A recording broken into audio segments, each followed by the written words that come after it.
I worked the night shift as an environmental services technician at a regional hospital just outside Harrisburg, Pennsylvania.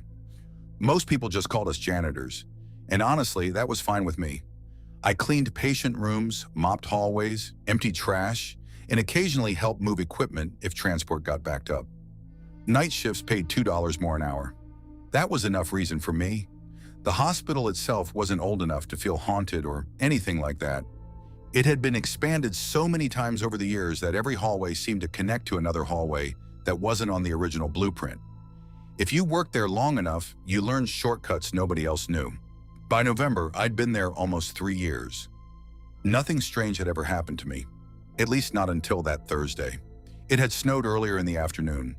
By midnight, the parking lot was covered in dirty slush, where ambulances had driven through all evening. The weather app on my phone said 28 degrees, cold enough that every automatic door let in a wave of freezing air. I clocked in at 10:58 p.m. Same routine. Coffee, keys, radio, cleaning cart. My supervisor handed me my assignments. 4th floor East Wing, recovery rooms, easy night. Room 418's empty, she reminded me. Don't waste supplies. I nodded. The recovery wing always felt quieter than the emergency department downstairs. Machines still beeped, shoes still squeaked across polished floors, but people spoke in whispers. By 1 in the morning, I'd already finished 7 rooms. Everything was normal. Around 1:37 a.m., I pushed my cart toward room 418. The lights inside were off, just like they should have been. The patient had been discharged around dinner, according to the room board outside. I unlocked the door. The motion sensor turned on the lights. The bed wasn't empty. Someone was lying under the blanket. I actually laughed. I assumed another patient had been admitted without updating the whiteboard. It happened all the time. "I'm sorry," I said quietly. "Housekeeping." No answer. The blanket rose slightly where someone's chest should have been. Just enough movement that I figured they were asleep. I backed out, closed the door, marked it to return later. Nothing weird, just bad timing. At around 2:10, one of the nurses passed me. "You skipped 418. Patient was sleeping." She frowned. "No patient." I shrugged. "There definitely was." She looked genuinely confused. "I discharged that room myself." We walked back together. She opened the door. Lights came on. The bed was empty, perfectly made. No wrinkles, no pillow impression, no blanket pulled back. She looked at me. "You okay?" I nodded immediately. Maybe I'd looked into the wrong room. Except 418 was at the end of the hallway. There wasn't another door beside it. I convinced myself I was tired. That was easier. The rest of the shift stayed quiet until 3:42. I remember the exact time because I checked my phone after hearing it. A call bell rang. Just once. Not unusual. Patients needed water, medication, bathrooms. The sound came from the end of my hallway, room 418. I looked up. The call light above the door glowed red. Someone had pressed the button. I stared at it. Maybe maintenance was testing something. A nurse walked over, opened the room. Nothing. She reached over and unplugged the call button from the wall. "It does that sometimes," she said. Except 5 minutes later, it happened again. Same room, same light. Only now, the call button wasn't connected anymore. I watched her face change. She stopped smiling. She went inside again. Nothing. No patient, no staff, just silence. Maintenance eventually came up. They checked wiring, everything, no faults. By 4:30, everyone had moved on. Hospitals are busy places. Things break. People stop asking questions. At 5:12 a.m., I started mopping the hallway. That's when I noticed wet footprints, bare feet, leading out of room 418. Tiny drops of water marked each step. The strange part wasn't the footprints. The strange part was that they stopped, about 15 feet from the door, not faded, not turned, stopped, like whoever made them had simply disappeared from the floor. I bent down, touched one. It was cold, ice cold, actual water. Not cleaning solution. I followed them twice. Same result. Start at the room, end in the middle of the hallway. Nothing after that. I didn't tell anyone. I knew how ridiculous it'd sound. At 6:30, the morning crew arrived. I clocked out, drove home, forgot about it, or tried to. The next week, I checked room 418 every night. Nothing unusual. Then one Friday morning, about 2 weeks later, an older nurse I'd never worked with asked why I looked uncomfortable near that room. I laughed. Tough patient? She stayed quiet for a second. Then she said something I still think about. They changed the room number. What? It used to be 412 before the renovation. So? Patient froze to death there during a blizzard in the 70s after a heating failure. I told her the building wasn't even that old. She smiled. That's because this wing was built over the old one. I looked into it later. Couldn't find anything. No articles, no records, nothing. Maybe she made it up. Maybe she enjoyed messing with new employees. I don't know. What I do know is that every now and then, when I'd pass that room during the rest of the winter, the call light above the door would already be glowing, just for a second. Then it'd turn off before anyone else noticed. Maintenance never found a problem. And no matter how many times they renumbered rooms during renovations, I never worked another shift where I willingly opened the last room on that hallway first. I've done a lot of jobs over the years, but the loneliest one was highway maintenance. Not construction, not paving, just maintenance. The kind of work nobody notices unless it isn't done. Replacing damaged signs, clearing fallen branches, picking up blown tire debris, filling potholes before they became lawsuits. Most days were boring. Some were miserable. One shift still sits in the back of my mind because I still can't explain what happened, and I don't think I ever will. It was late July, right in the middle of one of those heat waves that made the pavement shimmer by noon. Our crew worked an adjusted schedule because of the temperature. We'd start before sunrise, break during the hottest part of the afternoon, then head back out in the evening if anything urgent came in. That Friday had already been long. I'd been awake since 3:45 a.m. By 7:30 that evening, I was ready to go home. Then the radio crackled. Unit 12, we've got reports of a damaged guardrail on County Road 16. Single vehicle may have clipped it last night. Needs to be inspected before morning traffic. I sighed. County Road 16 was almost 40 minutes from the maintenance yard. Hardly anyone used it except truckers, farmers, and people cutting across the county to avoid the interstate. I grabbed a replacement post, a toolbox, a flashlight, and headed out in the service truck. The sun was dropping behind the trees by the time I left town. Orange light, long shadows, the kind of evening that usually felt peaceful. County Road 16 cut through miles of dense forest with almost no houses. There were long stretches where you couldn't see another vehicle for 10 or 15 minutes. Cell service came and went. I'd driven it dozens of times. I knew every sharp bend, every cattle crossing, every mailbox leaning just a little too far toward the ditch. Around 8:18 p.m., I passed the old Miller farm. It had been abandoned for years. The barn roof had collapsed. The silos were covered in vines. The mailbox still stood beside the road, even though nobody collected mail there anymore. I remember glancing at it because something looked different. The mailbox door was hanging open. I didn't think much about it. Probably teenagers messing around. A few miles later, I found the damaged guardrail. A pickup had definitely hit it. Fresh scrape marks, broken reflector, tire tracks disappearing into the weeds before climbing back onto the road. No sign of the truck, just the damage. I parked on the shoulder, turned on the flashing amber lights, stepped out into the warm evening air. The woods were loud, crickets, tree frogs, cicadas. Everything sounded normal. I measured the damage, made a few notes. Then I noticed something strange. There were footprints in the dirt beside the guardrail. Bare footprints. That wasn't unusual by itself. People did weird things after accidents. Sometimes they got out to inspect damage. Sometimes they walked around in shock. But these footprints didn't come from the road. They came out of the woods. I followed them with my flashlight. The prints emerged from between the trees, crossed the shoulder, stopped beside the bent guardrail, then turned around and went back into the forest. Nothing led farther down the road. Nothing led toward a vehicle. Just out of the woods, back into the woods, like someone had walked over simply to look at the damaged rail. I remember standing there longer than I should have. It didn't make sense. Still, I had work to do. I finished taking measurements, loaded the broken reflector into the truck, called dispatch. Minor damage. Replacement needed Monday. Copy that. Simple. Routine. I climbed back into the driver's seat.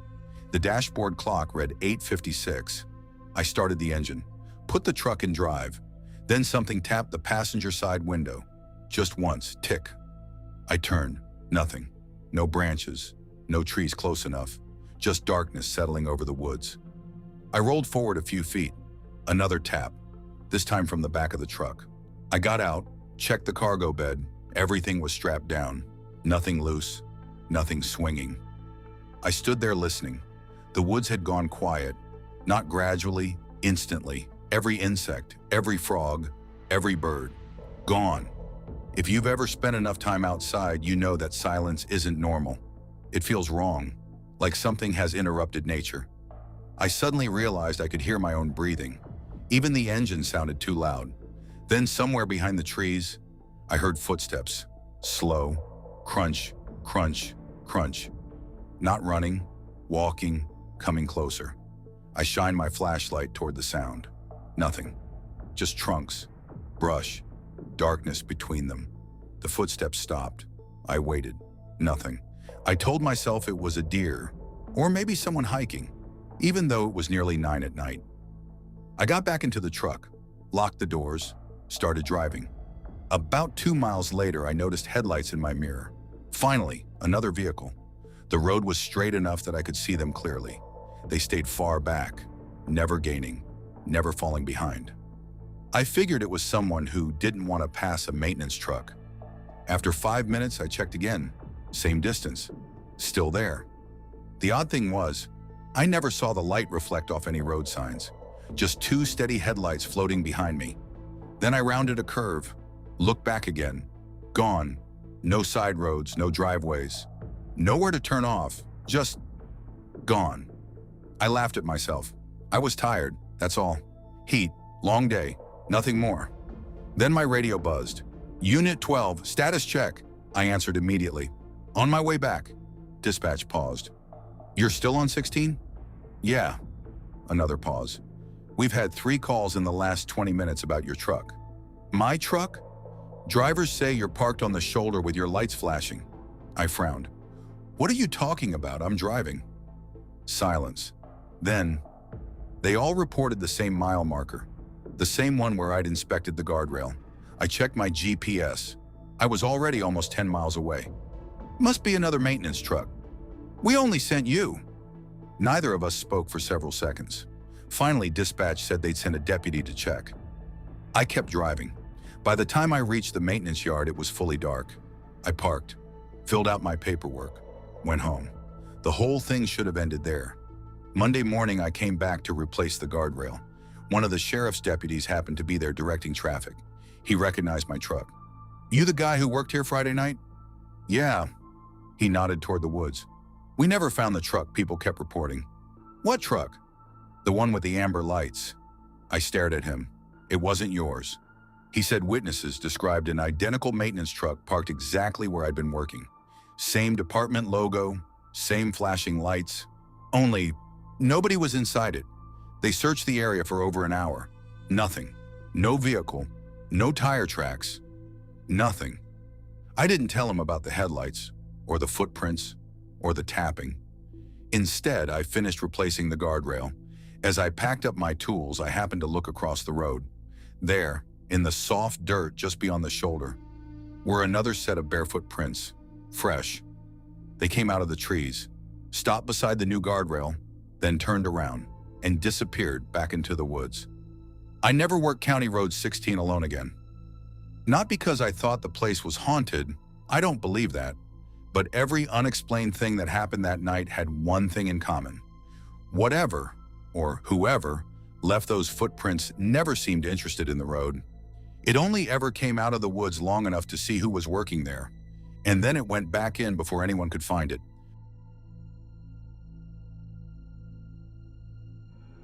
I've worked a lot of overnight security jobs, office buildings, warehouses, construction sites. Most of them were exactly what you'd expect. Long hours, bad coffee, and trying not to fall asleep between patrols. The one job I quit without giving notice was at an old high school that had been closed for almost 2 years. The district had finally approved a complete renovation after mold and structural issues forced everyone out. Contractors worked during the day. Security stayed at night to make sure nobody stole equipment or wandered inside. It sounded easy. It wasn't. The school sat outside a small town in northern Ohio, surrounded by athletic fields and thick woods.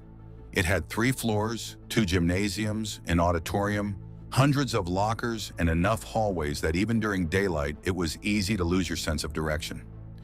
My shift ran from 7 p.m. until 7 a.m. There were supposed to be 2 guards. Budget cuts changed that. By October, I was working alone. The contractors always left around 6:30. By 7, the building belonged to me. Every night followed the same routine.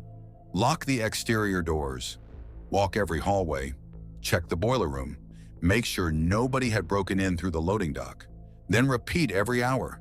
The first week was uneventful. The second week, little things started happening. Nothing dramatic, just enough to make me notice. A classroom door I'd locked would be open on the next patrol.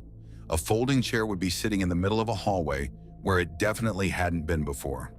Once, I found a basketball slowly rolling across the gym floor. There wasn't anyone there.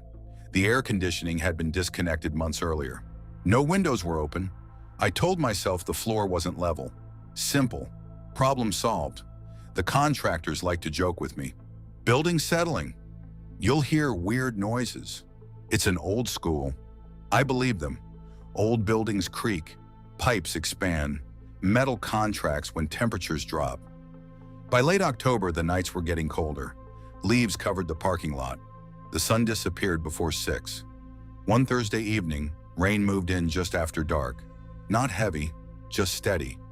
The kind that tapped against every window for hours. I started my first patrol at exactly 8:03 p.m. First floor, clear. Second floor, clear. Third floor, quiet. Most of the renovation hadn't reached the top floor yet. Classrooms still had faded maps on the walls. Student artwork from years earlier hung behind dusty glass display cases. Names were still written on lockers with faded marker. It felt like everyone had simply walked out one afternoon and never returned. Halfway down the third floor hallway, I noticed something that hadn't been there before. A backpack, blue, sitting against a locker. It looked almost new.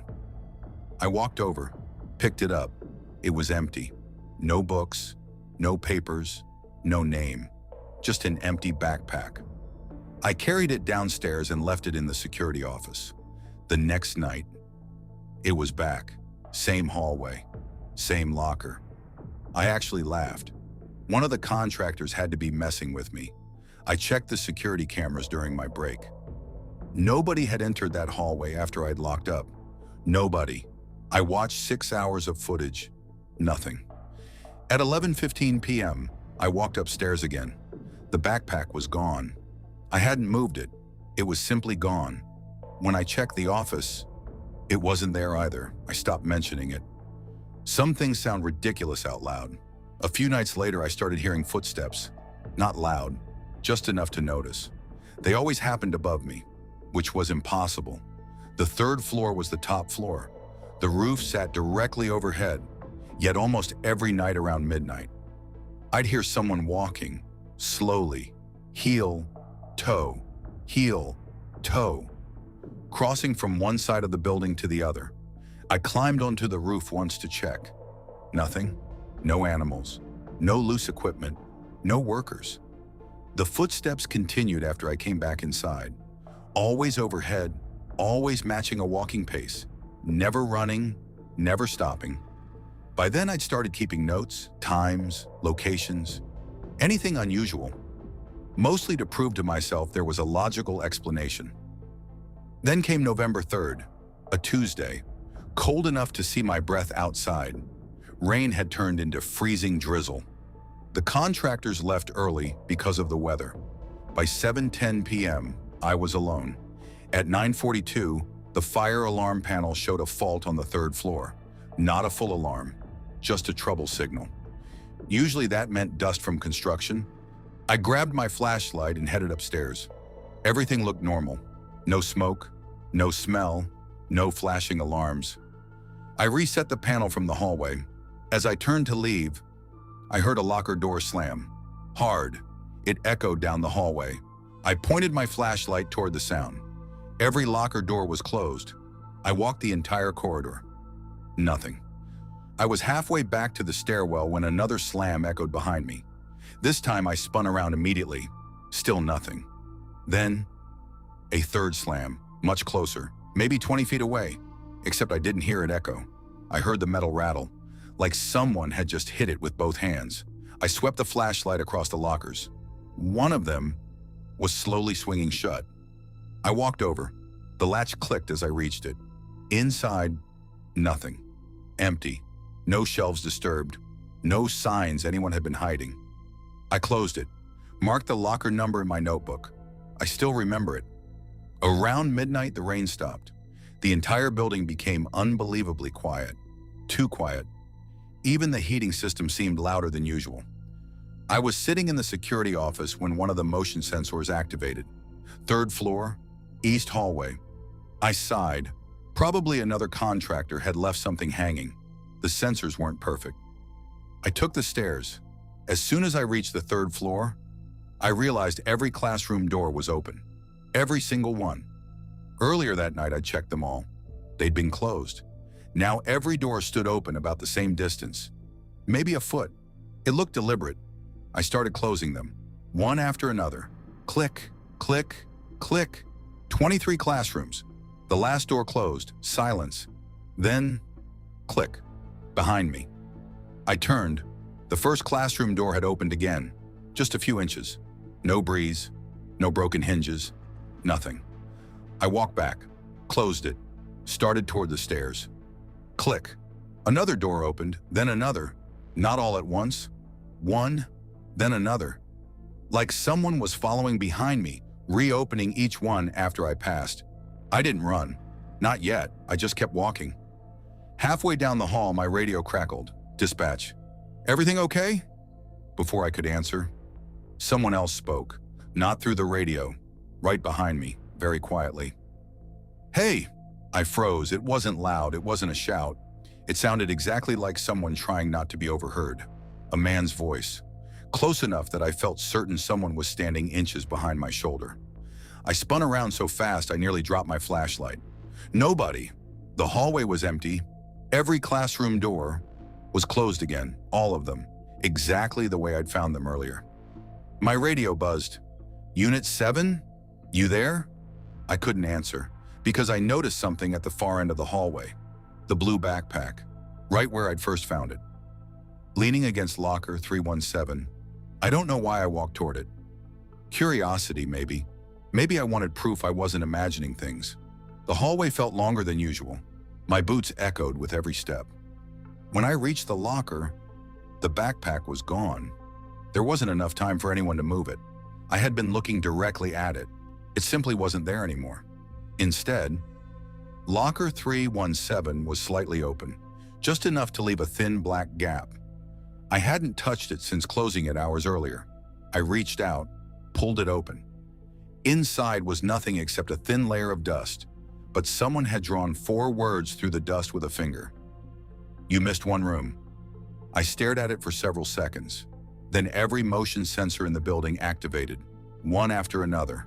First floor, second floor, third floor, hallways, gym, library, auditorium, storage rooms. The panel downstairs began beeping continuously. Every zone, every part of the school. At once, I ran. Not because I thought something supernatural was chasing me, because every instinct I had told me I was no longer alone. I locked myself inside the security office, called dispatch. They sent 2 sheriff's deputies. It took them almost 20 minutes to arrive. We searched the entire building together. Nothing. No broken windows, no forced doors, no footprints, no backpack.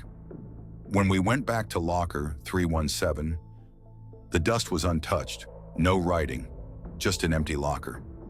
The deputies suggested someone had been playing a prank. Maybe, but they couldn't explain the alarm panel or why every motion sensor triggered simultaneously. The school reopened after renovations the following year. New floors, fresh paint, new lockers, everything modern. A few months after it reopened, I happened to stop at a gas station near the town.